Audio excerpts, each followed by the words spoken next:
ఒక రాజ్యం గురించి తెలుసుకొని, మా యొక్క పౌరసత్వం యొక్క తండ్రి ఒక రైట్స్ గురించి తెలుసుకొని, దేవా ఏ విధంగా నీ గురించి జీవించాలో ఈ భూలోకంలో మాకు నేర్పించండి. దేవా మాకు ఏ విషయాలైతే బైబిల్ ద్వారా మాకు ఇచ్చినారో ప్రతిదీ మాకు తండ్రి ఆహ్,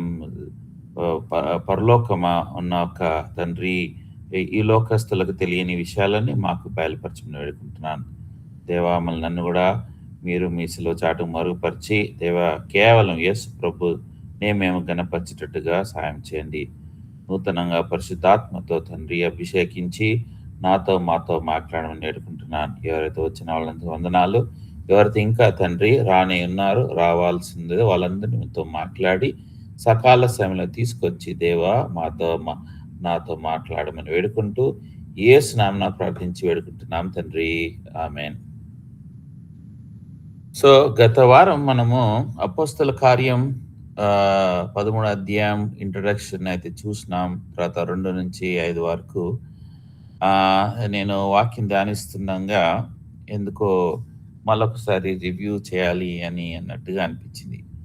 సో, ఎప్పుడైతే యేసు ప్రభు అంత్యోక సంఘాన్ని ఏర్పరిచినాడో, తద్వారా అక్కడ సంఘస్థులు ఆ సంఘాన్ని చూసుకుంటున్నారు. అప్పుడు వాళ్ళంతా యథావిధిగా వాళ్ళు ప్రార్థన చేస్తూ, ఉపవాసం ఉంటూ వాళ్ళు పరిచర్య చేస్తున్నప్పుడు, ప్రభు వాళ్ళతో ఏమన్నాడంటే, బర్నబాస్‌ని తర్వాత సౌల్‌ని ప్రత్యేకపరిచి వాళ్ళని పంపించు.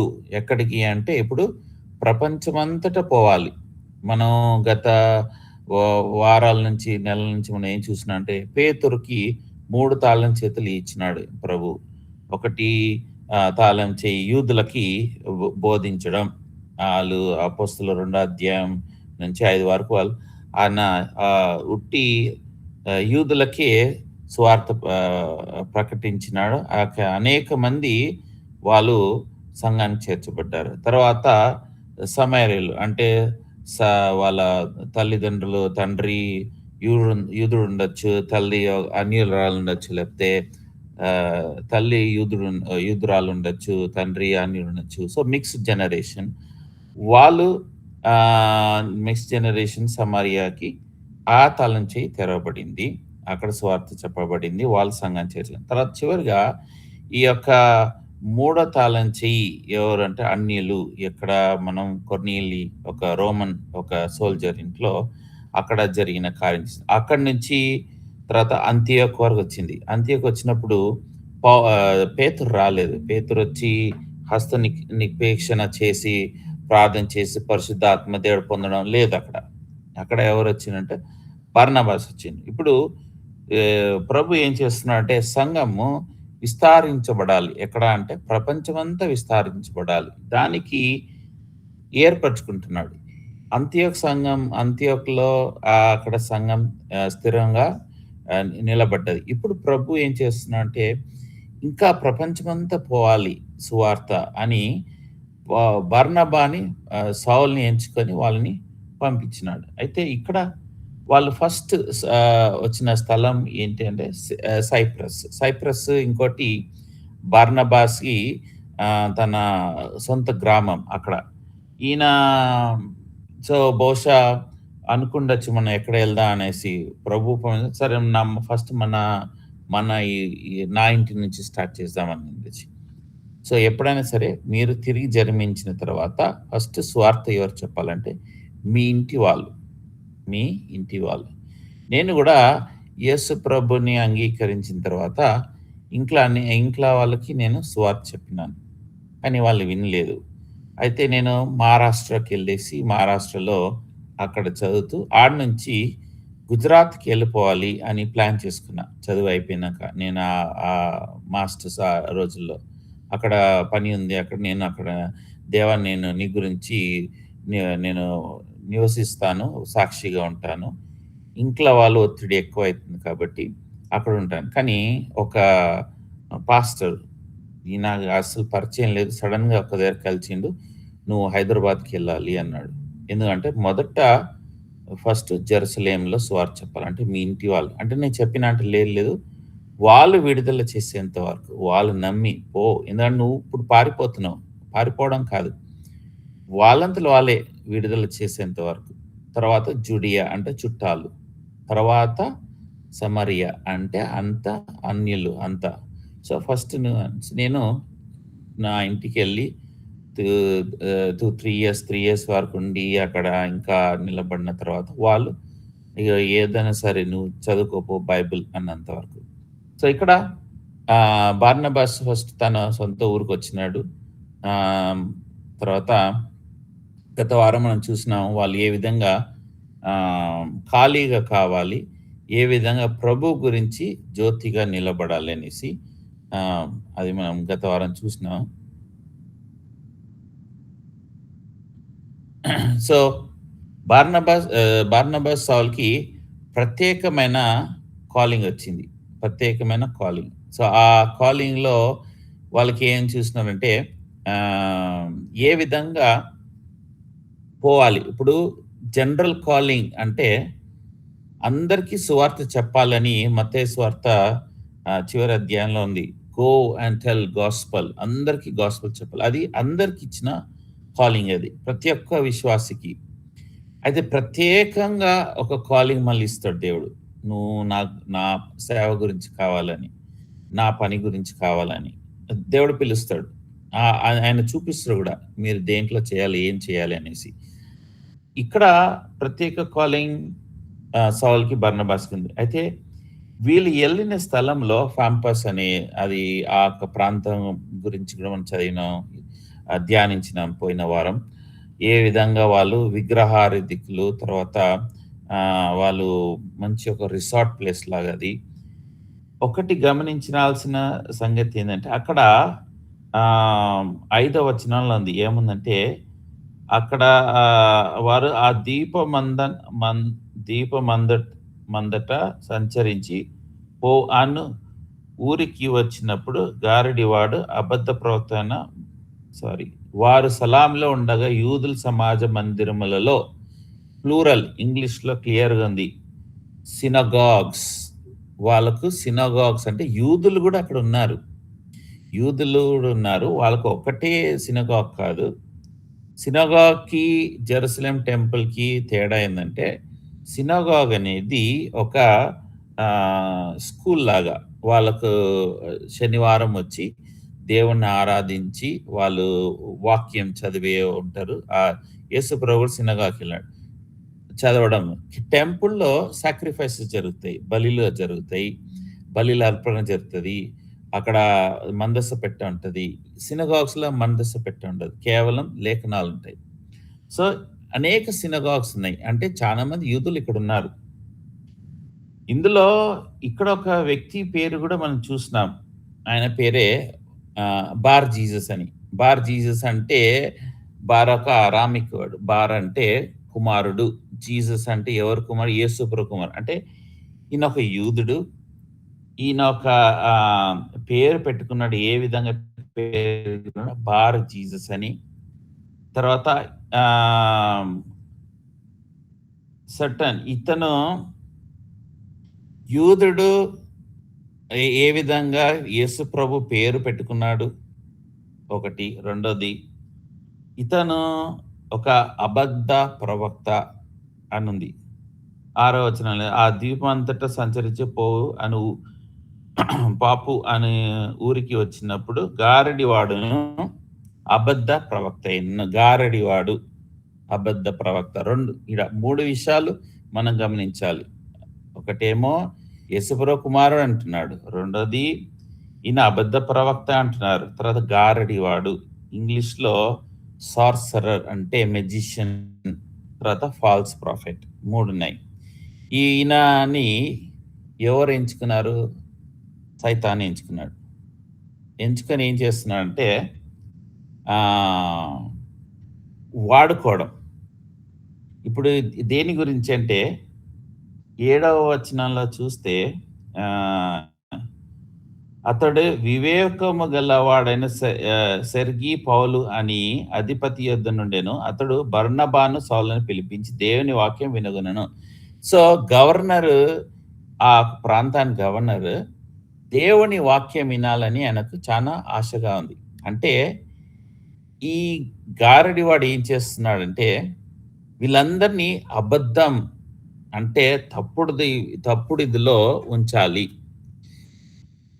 ఈ ఈ ఈ పని చేసే దేని గురించంటే సత్యమైన వాక్యానికి దగ్గరకు రాకూడదు.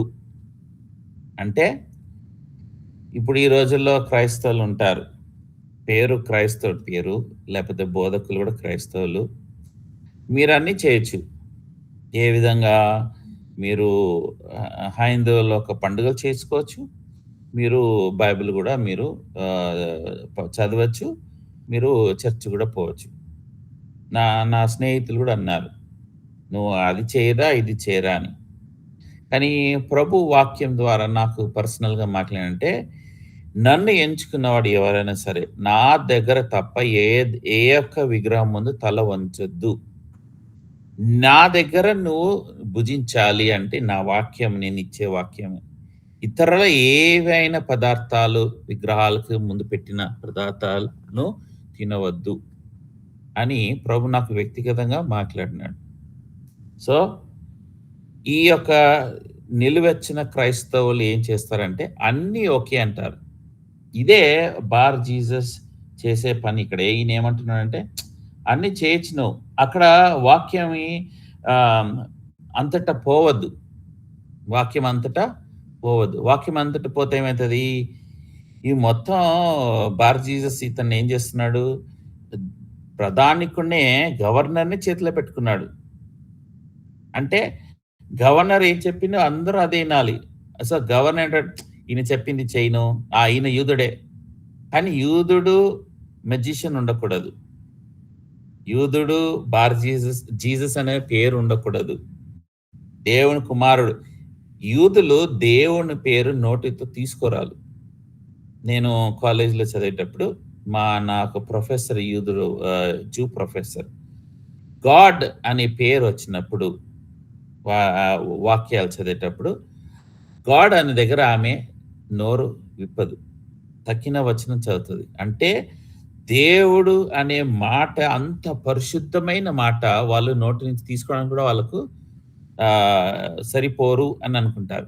అలాంటిది జీసస్ అని పెట్టుకున్న పేరు అంటే ఎవరైనా నన్ను పిలవాలంటే, "ఏ దేవుని కుమారుడా, దేవుని కుమారుడా" అని యేసుప్రభు నేను దేవుని కుమారుని చెప్తేనే యూదులు ఏం చేశారు? రాళ్ళు తీసుకొచ్చి కొట్టి చంపడానికి ట్రై చేస్తున్నారు. కానీ ఇక్కడ అందరూ ఆయనని ఏమని పిలుస్తున్నారు? దేవుని కుమారుడా అని. ఆ విధంగా ఒక నిలువెచ్చమైన జీవితం, మోసమైన జీవితం, మనుషులని వాక్యం దగ్గర రావద్దు అని చేసే కార్యక్రమం. అయితే బర్నబా, సౌలు ఫస్ట్ ఈ ఊరికి ఎందుకు ఎంచుకున్నారంటే, పౌలు రాస్తున్నాడు అపోస్తల కార్యం బర్నబా ఒక సంగతి మనం చూసినాం. అపోస్తల 4 అధ్యాయం 36, 37లో బర్నబా సైప్రస్ చెందిన ఆ యొక్క స్థలానికి చెందిన వ్యక్తి. తర్వాత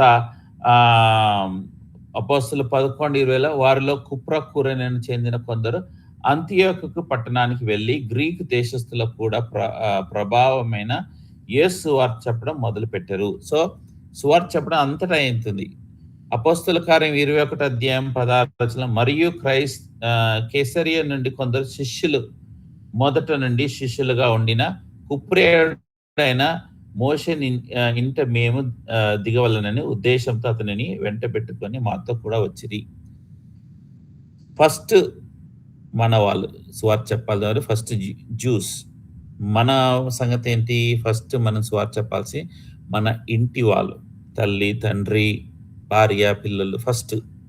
నువ్వు యేసు ప్రభువుని నమ్మినవా? ఫస్ట్ నువ్వు డిక్లేర్ చేయాలి. సీక్రెట్ బిలీవర్ ఇక్కడ నడవదు. వాక్యానుసారం ఏముంది? సీక్రెట్‌గా లేదు. నువ్వు వెలుగుగా ఉన్నప్పుడు పైన నిలబెట్టబడుతది. మంచం కింద దాయబడడానికి కానే కాదు. నేను ఎన్నోసార్లు ప్రయత్నించిన నా ఫ్రెండ్స్ దగ్గర నేను యేసు ప్రభువుని నమ్ముతున్నాను చెప్పొద్దనేసి. చెప్పనన్నప్పుడు ఏంట్రా నువ్వు ఈ మధ్య కొంచెం డిఫరెంట్‌గా ఉన్నావు. నువ్వు ఇవేం చేస్తలేవు మాతో అంటే, అది నేను అదేం లేదు అని తప్పించుకునేటోని. అయితే ఇంటికొచ్చినప్పుడు అంతా ఒక బాధ. అరే! నేను దేవునికి అవమానం తీసుకొచ్చినాను. సో, దేవుడు ఒక ప్రణాళిక చూపిస్తున్నాడు. ఫస్ట్ మనవాళ్ళు. వాళ్ళకి సువార్త చెప్పాలి. అదే రోమా 1:16లో గూడా ఉంది.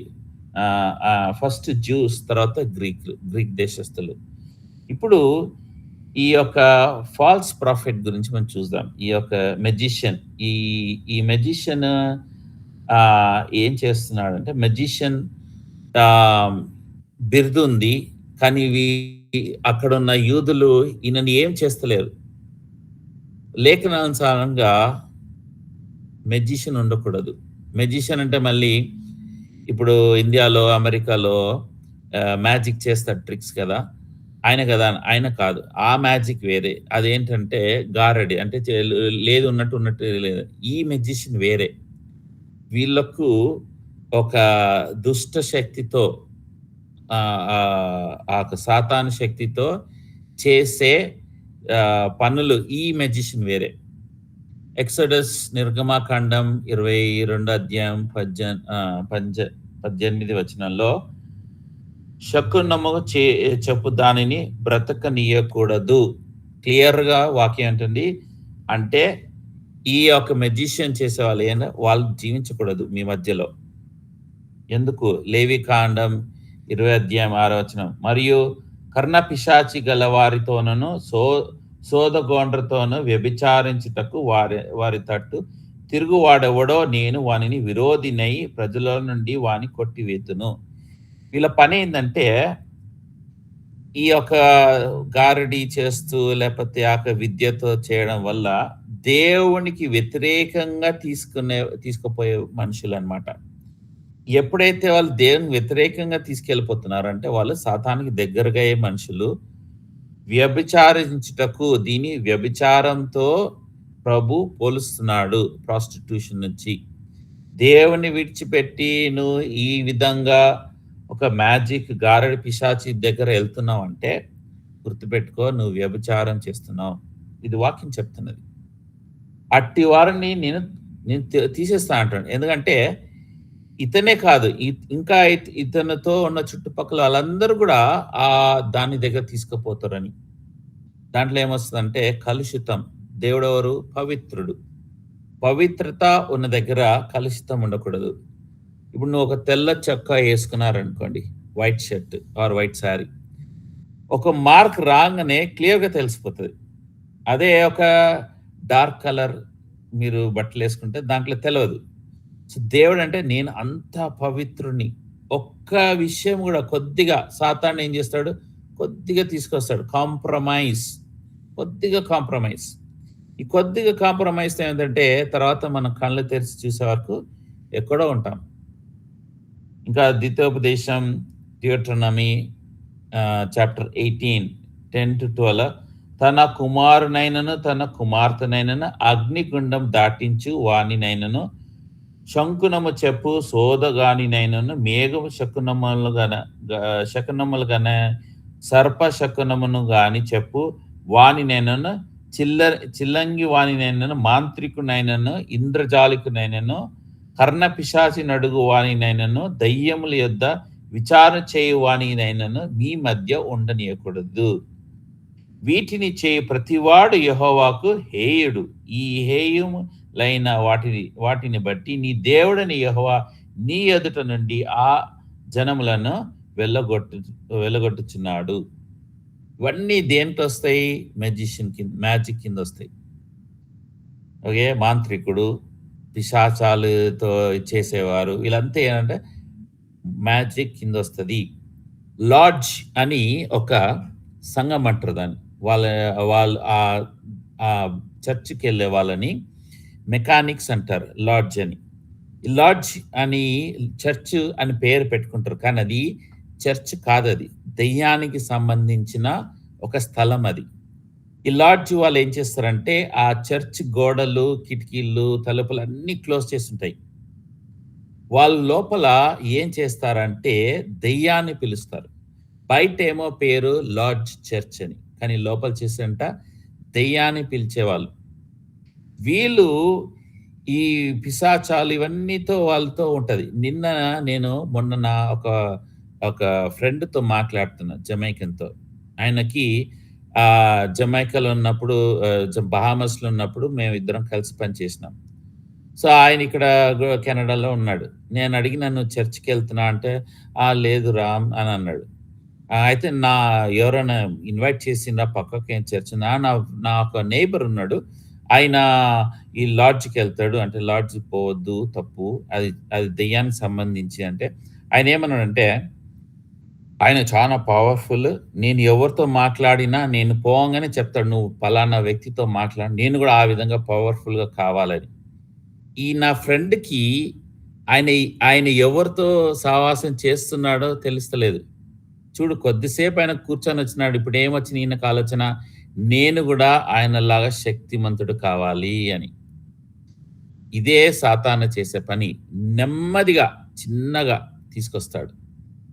మీరు గూడా ఈ విధంగా ఎవరైనా సరే చానా బలవంతుడు, చానా శక్తిమంతుడని మీరు గిట్ట అట్లా ఎళితే మీరు ఆ ఒక్క మ్యాజిక్ కింద ఎళ్ళిపోతున్నారు. గుర్తుపెట్టుకోండి. సాతాను చేతిలో ఎళ్ళిపోతున్నారు. వ్యభిచారం చేస్తున్నారు. ఇంకోటి ఫస్ట్ క్రానికల్స్ 10:13 ఈ ప్రకారం యెహోవా ఆజ్ఞ ఆజ్ఞ గైకొనక ఆయన దృష్టి ఎదుట ద్రోహం చేసినందుకును యెహోవా యొద్ద విచారణ చేయకు కర్ణపిశాచుల యొద్ద విచారణ చేయగా దానిని వెదకినందుకును సౌలు హతమాయెను. సౌలు రాజు ఏమైండు? చనిపోయాను. ఎందుకు? ఆయన ఏం చేసిండు? అభిషేకించిన వ్యక్తి. మొదటి రాజు.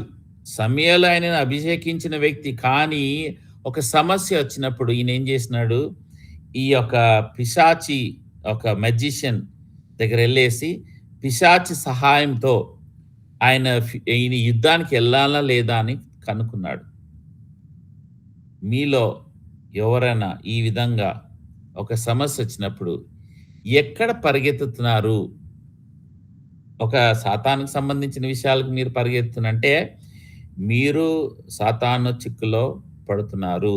ఖచ్చితంగా హతమాయెను. చనిపోతారు. ఆత్మీయంగా చనిపోతారు.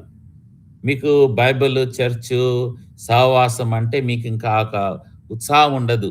ఆ ఒక సంతోషం ఉండదు. గుర్తుపెట్టుకోండి. దేవుని మందిరము, బైబిల్ వదిలేసిపోతే సాతాను రెడీగా ఉన్నాడు. మళ్ళీ సాతాను ఏదో కొమ్ములు పెట్టుకొని వికార రూపంగా రాడు.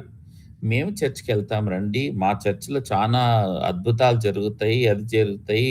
మా దగ్గర ఉన్నారు చానా పవర్‌ఫుల్ అని ఆ విధంగా తీసుకెళ్తాడు. గుర్తుపెట్టుకోండి. తర్వాత ఐజియా 8, 19, 20లో వారు మిమ్మల్ని చూచిన చూచి కర్ణపిశాచి గల వారి యొద్దనకు కీచకిచాలాడి గొనుగు మాంత్రికుల యొద్దన వెళ్లి విచారించుడని చెప్పినప్పుడు జనులు తమ దేవుని యొద్దనే విచారింపవద్దా? సజీవ సజీవుల పక్షముగా చాచిన వాని యొద్దకు వెళ్ళదగునా? ధర్మశాస్త్రము ప్రమాణం వాక్యమును విచారించుడి. ఆ వాక్య ప్రకారం వారు బోధించిన ఎడల వారి అరుణోదయము కలుగదగదు. అంటే దేవుని వాక్యాన్ని వదిలేసి మీరు ఇలాంటివి వెళ్తున్నారంటే చనిపోయిన వాళ్ళు ఇది ఇక్కడ ఒక చైనీస్ ఒక టెంపుల్ ఉంది. వీళ్ళు ఏం చేస్తారంటే అక్కడ వెళ్ళినప్పుడు ఆళ్ళు ఆత్మలను పిలుస్తారు.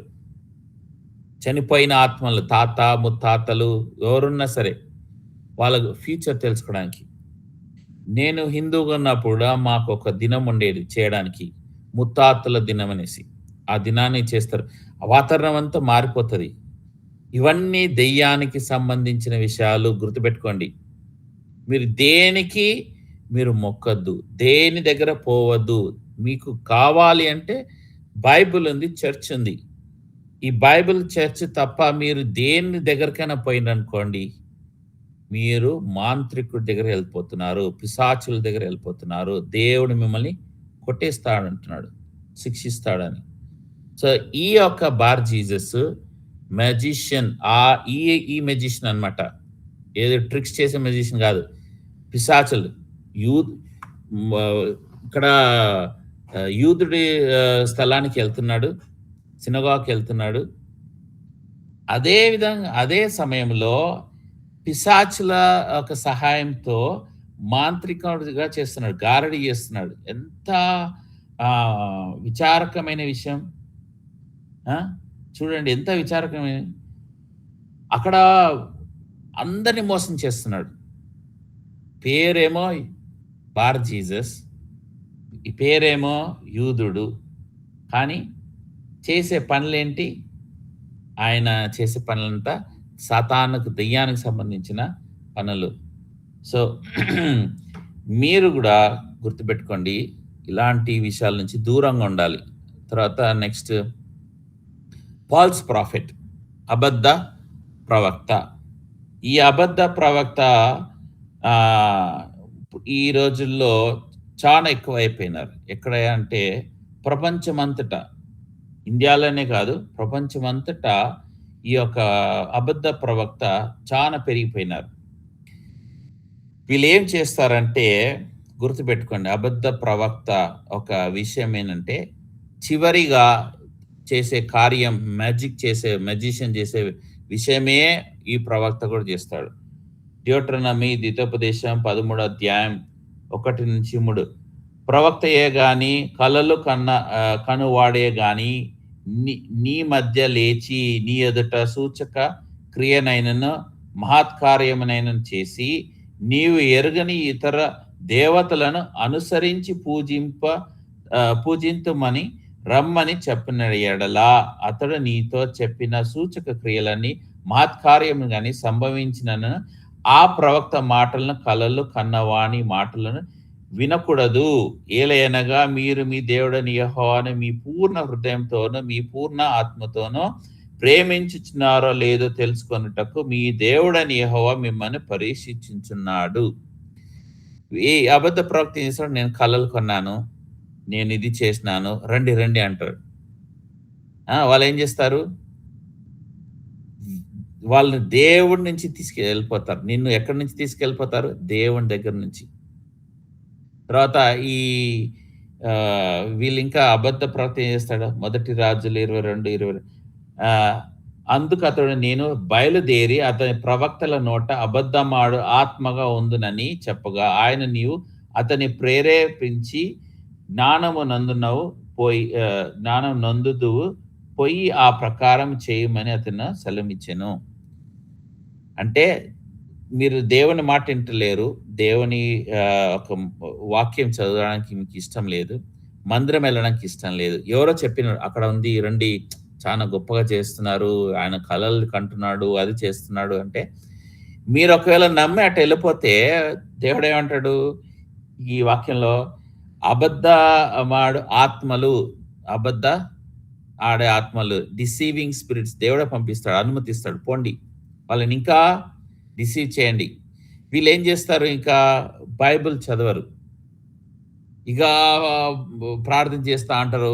పిలుస్తుంటారు అవి మాకు చూపించు చూపించు చూపించు ఏంటి ఆ కళలు లేకపోతే ఆ అద్భుతాలు అని. ఒకవేళ మీరు ఆ విధంగా చేస్తుంటే మీరు బహుశా అబద్ధ ప్రవక్తలో రావచ్చు మీరు లిస్ట్లో. ఇంకోటి యెర్మీయా 23:14-15 ఏముంది? యెరూషలేము ప్రవక్తలు ఘోరమైన క్రియలు చేయగా నేను చూచి తిని, దేవుడు చూస్తున్నాడు. వారు వ్యభిచారులు, అసత్య వార్తనలో ఎవడును తన దుర్మార్గుత నుండి మరల దుర్మార్గుల చేతులను బలపరచుచుదురు. వారందరూ నా దృష్టికి సోదము వలెను దాని నివాసులు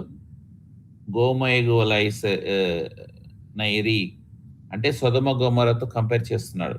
కావున సైన్యములకు అధిపతియగు యెహోవా ఈ ప్రవక్తలను గూర్చి సెలవిచ్చిదేమనగా యెరూషలేము ప్రవక్తల అపవిత్రత దేశమంతటా వ్యాపించెను గనుక తినుటకు మంచి పంత్రియు త్రాగుటకు చేదు నీళ్లను నేను వారికి ఇచ్చుచున్నాను. ప్రజల్ని దేవుడి నుంచి దూరంగా తీసుకెళ్ళిపోతే ఏమవుతారు? వాళ్ళకు సంతోషం ఉండదు, ఆనందం ఉండదు, తాగడానికి నీళ్ళు ఉండదు, తినడానికి తిండి ఉండదు. సొదొమ గొమొర వాళ్ళగా చేసేస్తాను, చల్లగా పడిపోతారు. ఎజెకియల్ 13:10 సమాధాన దేవుడని మీ లోకమునకు వారు సమాధానం చెప్పి నా జ్ఞానులను మోసపరుచున్న నా జనులను మంటి గోడ కట్టగా వారు వచ్చి దాని మీద గచ్చు పూత పూసెదరు. ఈ విధంగా మనం ఇంకా వాక్యాలు చూస్తే సమయం పోతా ఉంది. మత్తయి సువార్త 24:24లో వాళ్ళు అద్భుతాలు చేస్తారు. ఏ విధంగా? సూచక్రియలు చేస్తారు. మనుషులను మోసపరచడానికి. ఇంకోటి 2 పేతురు 2:1 వాళ్ళని సత్యాన్ని నుంచి దూరంగా తీసుకెళ్ళిపోతారు. వీళ్ళంతా ఎవరంటే సాతానుకు సంబంధించిన వాళ్ళు. మళ్ళీ చెప్తున్నా, సాతాను ఏదో వికార రూపం కొమ్ములతో రాడు. రండి, ఈ చర్చికి రండి, ఈ సహవాసానికి రండి. అక్కడ ఏముంటది? బైబిల్ ఉండదు. ఏముంటది? కళలు, అద్భుతాలు, ఇంకా అనేక విషయాలుంటాయి. ఒకవేళ మీరు అవన్నీ నమ్మిపోతే మెల్లమెల్లగా మీలో ఒక విషయం జరుగుతది. మీరు బైబిల్ చదవరు. బైబిల్‌లో దేవుని మాటల గురించి ఆసక్తి ఉండదు. సహవాసం ఉండడానికి మీకు సిద్ధంగా ఉండదు. ఎప్పుడు చూసినా అక్కడికి పోవాలి అని ఉంటది. వాళ్ళేం చెప్పిండ్రో అదే మీరు వింటారు ఇంకా. ఇది ఈ విధంగా బార్ జీసస్ వ్యక్తి ఈ ఒక ద్వీపంలో కంట్రోల్ చేస్తున్నాడు అందరినీ, గవర్నర్‌తో సహా. మొట్టమొదటిసారి ఈ గవర్నర్ ఏం చేస్తున్నాడంటే వాక్యం విన్నాడు. మొట్టమొదటిసారి వాక్యం వినే వారికి ఆయనకి ఏమొచ్చింది? ఒక సంతోషం, ఒక ఉత్సాహత. మళ్ళీ వినాలి. ఇప్పుడు ఈ యొక్క బార్ జీసస్ ఏం చేస్తున్నాడు? నా చేతిలో నుంచి ఈయన వెళ్ళిపోతాడని అనుకొని ఆయన ఏం చేస్తున్నాడు? వీళ్ళ అడ్డం కూడా అంటున్నాడు. ఇప్పుడు మనం చూస్తున్న స్లైడ్ ప్రకారం ఈ యొక్క టీవీ ప్రీచర్స్, ప్రత్యేకంగా జోయల్ ఆస్టిన్ అని, ఆయన ఏ ఒక్క మెసేజ్ మీరు చూసినా టీవీలో కానీ కంప్యూటర్లు కానీ ఎప్పుడు బైబిల్ పట్టుకురాడు. ఆయన గంట సేపు బోధిస్తాడు. ఏం బోధిస్తాడు? బైబిల్ నుంచి కాదు. సిఎన్ఎన్ న్యూస్ ఛానల్లో ఆయనను అడిగిన ఒక ప్రశ్న, మీరు ఏం బోధిస్తారంటే మంచి బోధిస్తాను, మంచిగా ఉండాలని బోధిస్తాను. పాపం గురించి అంటే పాపం నేను వాళ్ళని జడ్జ్ చేయను, జడ్జ్ చేసేది నేను కాదు. అంటే నరకం, పరలోకం అదంతా నాకు తెలియదు, నేను చెప్పేది మంచి విషయాలు. పెద్ద సంఘం ఉంది. ఆ విధంగా అనేక మంది వీళ్ళేం చేస్తారంటే బైబిల్ బోధించరు, మంచి బోధిస్తారు. ఇంకా కొంతమంది పేర్లున్నాయి, అద్భుతాలు, కళలు, ఇంకా ఏమేమో అని చెప్తా ఉంటారు. వాళ్ళు వాక్యము బోధించరు. ఒకవేళ మీరు ఈ విధంగా వీళ్ళని వెంబడిస్తున్నారంటే మీరు యేసు ప్రభుని వెంబడిస్తలేరు. ఇప్పుడు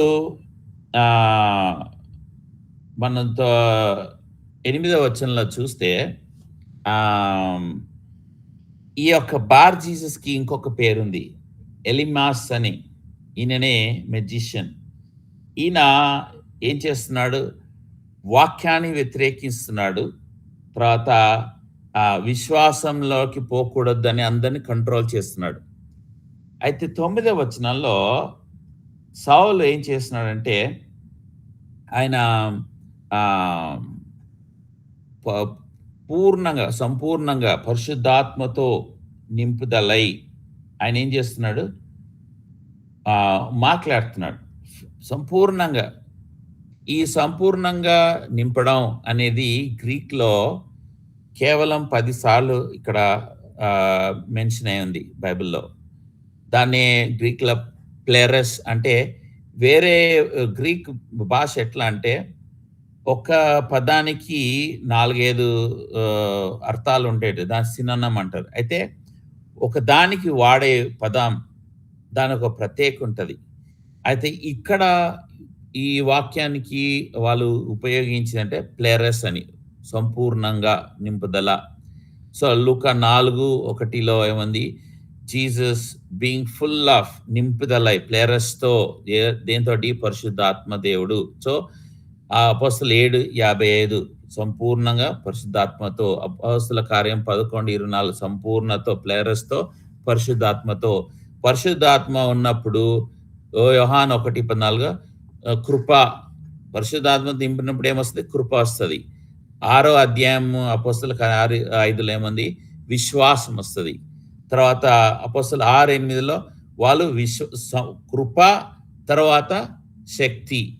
తర్వాత అపోస్తల 9:36లో కృపతో మంచి పనులు. సో, ఇవన్నీ నింపుదలతో ఇక్కడ సౌలు కూడా పరిశుద్ధాత్మతో నింపుదలై అంటే పరిశుద్ధాత్మ నింపినప్పుడు ఏం చేశారు? ఆయనకు ఒక శక్తి, ఒక ఒక మాటకి ఒక పవర్. ఆయన అప్పుడు ఈ యొక్క ఎలిమియస్‌ని చూసి ఒక మాట అన్నాడు. అదే 10 అధ్యాయంలో అంటాడు, నువ్వు సాతాను మనిషివి నువ్వు. నువ్వు దేవుని కార్యానికి విరుద్ధంగా పనిచేస్తున్నావు. కొంతకాలం నువ్వు గుడ్డివాడైతావు అని. ఆ శక్తి ఎక్కడి నుంచి వచ్చింది? సంపూర్ణంగా ఆత్మతో నింపి ఉన్నప్పుడు. చూడండి, వ్యక్తిగతంగా ఈయన నేను మిరాకిల్స్ చేస్తాను, నేను ఇవి చేస్తాను రండి అని అంటలేడు. ఈయన సాతాను టెరిటరీలో వెళ్ళిండు. సాతాను ఒక ప్రాంతంలో వెళ్ళేసి అక్కడ సాతాను మనిషి ఏం చేస్తున్నాడు? దేవుని మాట వినొద్దనేసి అడ్డంకుగా ఉంటున్నాడు. ఈ అడ్డంకుని తీసేయాలి అంటే మనిషిని వల్ల కాదు, గుర్తుపెట్టుకోండి. దేవుని కార్యానికి, దేవుని పనులు జరగాలంటే సాతాను వచ్చినప్పుడు మనుషునితో అది సాధ్యం కాదు. అప్పుడు ఖచ్చితంగా దేవుడే ఆయనకు సహాయం చేయాలి. దేవుడే అతని పక్క నిలబడాలి. ఇక్కడ అందుకే వాక్యం ఏమంటే పరిశుద్ధాత్మతో నింపుదలై. సౌలు ఆల్రెడీ పరిశుద్ధాత్మ నింపుదలై, కానీ ఇక్కడ ప్రత్యేకంగా ఆయన నింపుదలై. మళ్ళీ బర్నబాస్ కూడా పక్కకున్నాడు. మళ్ళీ బర్నబాస్కి ఎందుకు నింపుదల లేదు అంటే బర్నబాస్ అపోస్తల 9 అధ్యాయంలో నింపుదల అయి ఉన్నాడు. అందుకే ఆ విధంగా ఆయన బోధ చేస్తూ నిలబడ్డాడు, సంఘాన్ని కట్టినాడు. కానీ ఇక్కడ ప్రత్యేకమైన పనికి దేవుడు ఎంచుకుంటాడు. ఇప్పుడు మీరు ఇద్దరు వెళ్తున్నారు సేవకి, అందులో దేవుడు ఒకరిని ఎంచుకున్నారు అనుకోండి, నిన్ను కాక ఇంకెవరినన్నా ఎంచుకున్నారు, మీరు దానికి బాధపడాల్సిన అవసరం. ఎందుకంటే దేవునికి తెలుసు ఆ వ్యక్తి ద్వారానే ఆ కార్యం చేయగలుగుతాడు అనేసి. పౌలు చాలా చదివిన వ్యక్తి, చాలా జ్ఞానవంతుడు. ఆయన ఒక థియాలజీలో ఆయన డిగ్రీ చేసిన వ్యక్తి. బార్నబాస్ ఆ విధంగా కాదు. అందుకు దేవుడు పౌలుని ఎంచుకున్నాడు. ఇక్కడ ఎంచుకొని ఏం చేస్తున్నాడు? ఒక శక్తినిచ్చి, ఒక శక్తితో ఒక మాట, అరే నీకు కళ్ళు ఉండేరా కొంతకాలం అని చెప్పు అన్నాడు. ఆయన జరిగింది. మళ్ళీ ఇప్పుడు దెయ్యానికి తోటి కూడా ఇదే వర్డ్ కూడా మెన్షన్ ఉంది, ప్లెరస్ అనేసి. ప్లెరస్ అనేసి ఇప్పుడు మనకు సమయం లేదు కాబట్టి ఇవన్నీ వచనాలున్నాయి. మీరు టైం ఉన్నప్పుడు మీరు చూసుకోండి. ఇదే ప్లెరస్ అనే విషయం ఇంకొక 3 చోట్ల కూడా రాసినది. చూడండి, సాతాను అందుకే డూప్లికేట్ అంటే సేమ్ యేసు ప్రభులాగా చేయడానికి ట్రై చేస్తుంటాడు. 3 స్థలాల్లో అయింది. ఏముంది? లూకా 5:12లో కూడా నింపుదలతో దేంతంటే లెప్రసీతో, కుష్ఠరోగము. కుష్ఠరోగం దేనికి? పాపానికి సాదృశ్యము. పాపంతో ఫుల్గా నింపిపోయి ఉన్నాడు. ఇంకోసారి అపోస్తలుల 10 అధ్యాయం ఈ 10వ వాక్యంలో ఏముంది? ఆయన సబ్టిల్ అంటే మోసంతో నింపబడినాడు. ఎవరు? బార్ జీసస్, ఈ ఎలిమియాస్ అనే వ్యక్తి మోసంతో నింపబడినాడు. సాతాను నింపేసింది వాణ్ణి, సంపూర్ణంగా నింపేసింది. ఏది? మోసంతో. ఎక్కడైనా సరే మోసం చేయాలి, ఎట్లైనా సరే దేవుని వాక్యం ఇక్కడ చెప్పడానికి వీలేదు. అరే ఇది యూదుడు దేవుడు, యూదుడు నేనే బార్ జీసస్, నేను ఆయన కుమారుణ్ణి. అరే యూదుల అంటే నేను యూదుడినే. అరే అద్భుతాలు నేను చేస్తాను, నేను అద్భుతాలు చేస్తాను, నేను అన్ని చూపిస్తాను. అన్ని ఇక్కడ ఉన్నప్పుడు వాళ్ళ వాక్యం ఎట్లుంటారు? ఇంకోటి, ఇప్పటి వరకు ఈ గవర్నర్ వాక్యం వినలేదు. మనం పైన వచనాలు చూస్తే ఫస్ట్ టైం ఈ యొక్క గవర్నర్ వాక్యం విన్నాడు. మళ్ళీ ఈయన వినాలి అని ఈ బార్ జీసస్కి తెల్లవంగానే ఏం చేసిండు? మధ్యలో వచ్చేసిండు. అరే ఇంకోసారి విన్నాడనుకో ఈయన మారిపోతాడు. గవర్నరే మారిపోతే మొత్తం ఈ యొక్క ప్రాంతం అంతా నా చేతిలోంచి వెళ్ళిపోతుంది. అందుకు మధ్యగా వచ్చినాడు. ఆ ఒక కపటంతో, ఒక మోసంతో నింపబడి ఉన్నాడు. ఇంకోటి అపోస్తలుల కార్యం 19వ అధ్యాయం 20వ వచనంలో ఇక్కడ కోపంతో, మనం పైన వచనాలు చూస్తే పరిశుద్ధాత్మతో నింపబడినప్పుడు కృపతో, తర్వాత ఇంకేముంది? శక్తితో, ఇంకేముంది? విశ్వాసంతో కదా! ఎన్ని ఉన్నాయి. ఇక్కడ చూస్తే ఏముంది? ఇక్కడ చూస్తే కోపంతో. అంటే నీకు ఖచ్చితంగా షార్ట్ టెంపర్ ఉంది అంటే నువ్వు సాతాను మనిషివే. గుర్తుపెట్టుకోండి. ఎప్పుడైనా సరే పరిచర్య నువ్వు చేస్తున్నావు. పరిచర్య చేసేటప్పుడు కోపంతో రగిలిపోతున్నావు అని అంటే మోషే కూడా చేసిండు. కోపంతో రగిలిపోయి ఏం చేసిండు? రాళ్ళు ఇసిరేసినాడు. ఆ కార్యాన్ని బట్టి ప్రభు ఏమన్నాడు? "నువ్వెవరు నా ప్రజల మీద ఏయడానికి?" మోషేని ఆయన తిరస్కరించి మళ్ళీ లేఖనాలు ఆ 10 కమాండ్‌మెంట్స్ రాసినప్పుడు ఒక పెట్టెలో పెట్టేసినాడు. మోషేకి చేతిలో ఉండడానికి వీల్లేదు. గుర్తుపెట్టుకోండి. మనం గూడా దేనితో నింపుదలై ఉంటున్నాము. తర్వాత ఇంకా చూద్దాం. ఇక్కడ ఇంట్రెస్టింగ్. సౌలు పేరు పౌలుగా మార్చబడినది. ఎందుకు మార్చబడింది? రీజన్స్ ఏంటి? అంటే ఈయన పరిచర్య చేసేది అన్యుల స్థలంలో. ఈ అన్యుల స్థలంలో బెంజమైట్ కింగ్ ఆయన సౌల్ ఫస్ట్ రాజు సౌలు. ఆయన గురించి తెలీదు. ఆయన గురించి తెలుసుకోవడానికి కూడా వీళ్ళకి ఇష్టం లేదు. రెండోది వీళ్ళకు అనుకూలంగా ఉండే ఒక పేరు కావాలి. కనెక్ట్‌గా అయ్యేటట్టు ఉండాలి. అప్పుడే వాళ్ళు ఇదైతారు. నేను ఇప్పుడు ఒక తమిళోళ్ళు ఉన్నారు. తమిళోళ్ళు ఉన్నప్పుడు తమిళ్‌లో మాట్లాడితే వాళ్ళు నాకు ఈజీగా కనెక్ట్ అయితారు. హిందీ వాళ్ళు ఉన్నారు. హిందీ వాళ్ళతో మాట్లాడాక ఈజీగా కనెక్ట్ అయితారు. నేను సువార్త చెప్పేటప్పుడు అరబిక్ వాళ్ళు కనబడతారు. నేను కొద్దిగా అరబిక్ మాటలొచ్చు. అది చెప్పంగానే వాళ్ళు ఈజీగా కనెక్ట్ అయ్యి నేను ఇచ్చే ఒక ట్రాక్ తీసుకుంటారు. కనెక్ట్ అయిపోతారు. అందుకని ప్రభు ఇక్కడ సౌల్ నుంచి పౌలుగా మార్చింది. అయితే దానికి అర్థం ఏంటి అంటే పౌల్ అనేది రోమన్ పేరు. ఒక గ్రీక్ పేరు. ఈయన రోమన్ సిటిజన్ కాబట్టి అపోస్తలులు 13:9 పౌల్ అని ఫస్ట్ టైం మెన్షన్ అయింది. కానీ ఈయన పేరేంటి? సౌల్. అపోస్తలులు 9:1 సౌల్ అంటే ప్రార్థన వ్యక్తి. పౌల్ అంటే ఒక నిక్ నేమ్ గ్రీక్‌లో అంటే పొట్టివాడు. సో పౌల్‌ని పొట్టివాడు వచ్చినాడు అంటున్నారు. ఒక చిన్న వ్యక్తి. సో ప్రభు మార్చినాడు. ఇక్కడ అనుమతించినాడు. ప్రభు మార్చలేదు పేరు. ప్రభు అనుమతించినాడు. సో పౌల్ అనేది పేరు ఒక గ్రీక్ నేమ్. ఒక గ్రీక్ సంబంధించింది. ఇదే విధంగా పేతురు కూడా 3 పేర్లున్నాయి. లేకపోతే 2 పేర్లున్నాయి. ఫస్ట్ ఆయన హీబ్రూ పేరు ఏందంటే సైమన్. సైమన్ అంటే వినేవాడు. ప్రభు మార్చినాడు ఈయన పేరు సీఫాస్ అని. సీఫాస్ అంటే రాయి, చిన్న రాయి. ఈ సీఫాస్ అనే ఏ భాషలో అంటే అరామిక్. ఇదే గ్రీక్ వర్డ్. గ్రీక్‌లో ఆయన పేరు పేతురు. పేతురు అంటే కూడా రాకే. చూడండి సైమన్ అంటే ఆయన హీబ్రూ పేరు. సీఫాస్ లేకపోతే పేతురు అంటే గ్రీక్ సంబంధించి. సీఫాస్ అంటే అరామిక్. సో ఇది ప్రభు ఒకటిసారే పేతురు పేరు మార్చినాడు కానీ ప్రభు సౌలు పేరు పౌలుగా మార్చలేదు. చాలా మంది బోధిస్తారు. అది చాలా తప్పది. ఇంకోటి లేఖనాల్లో ఇంకా వేరే పేర్లు కూడా చెప్పబడతాయి. Hebrew name John, Greek name Marcus, Simon Peter, Thomas Didymus, Eliakim Alcimus, Joshua Jesus, Saul Paul. ఇవన్నీ పేర్లు వాళ్ళకు సంబంధించినది. ఇప్పుడు మళ్ళీ ప్రభు మార్చినాడు పేర్లు. నలుగురు పేరు మార్చినాడు. Abram to Abraham. Adikandam 17:5 Abram అంటే చిన్న ఒక తండ్రి, హెచ్చించబడిన తండ్రి. అబ్రహాం అంటే లక్షల మందికి తండ్రి. సరాయ్ అంటే చిన్న ఒక ప్రిన్సెస్. సారా అంటే తల్లి, అందరికీ తల్లి, దేశాలకు తల్లి. జాకోబ్ అంటే మోసగాడు. ఇజ్రాయెల్ అంటే దేవునికి పోట్లాడే వ్యక్తి. తర్వాత సైమన్ అంటే ప్రార్థన లేదా ఇనువాడు, లేదా గాలి కొట్టుకునే పోయేవాడు. పేతురు అంటే బలంగా నిలిచే ఒక రాయి. ఇంకొక పేరు మార్చబడింది బైబిల్లో, అది మోషే. హోషేయ నుంచి జోషువా. దీని తప్ప ఎక్కడైనా సరే బైబిల్లో ప్రభు మార్చలేదు పేర్లు. సో మనం పౌల్ అని చెప్తున్నాం అంటే పౌల్ అర్థం ఏంటంటే గ్రీక్ సంబంధించిన పేరు. పౌలుకు ముందెవరు? సౌలు. సౌలు అంటే చెడ్డవాడు అని కాదు. సౌలు ఒక హీబ్రూ పేరు.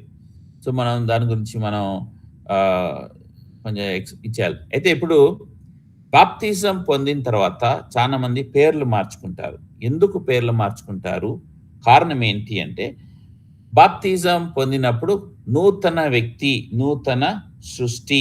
ఈ నూతన సృష్టి ఏ విధంగా అంటే 2 కొరింథీ 5:17 ప్రకారం ఇదిగో సమస్తము నూతనమయ్యెను.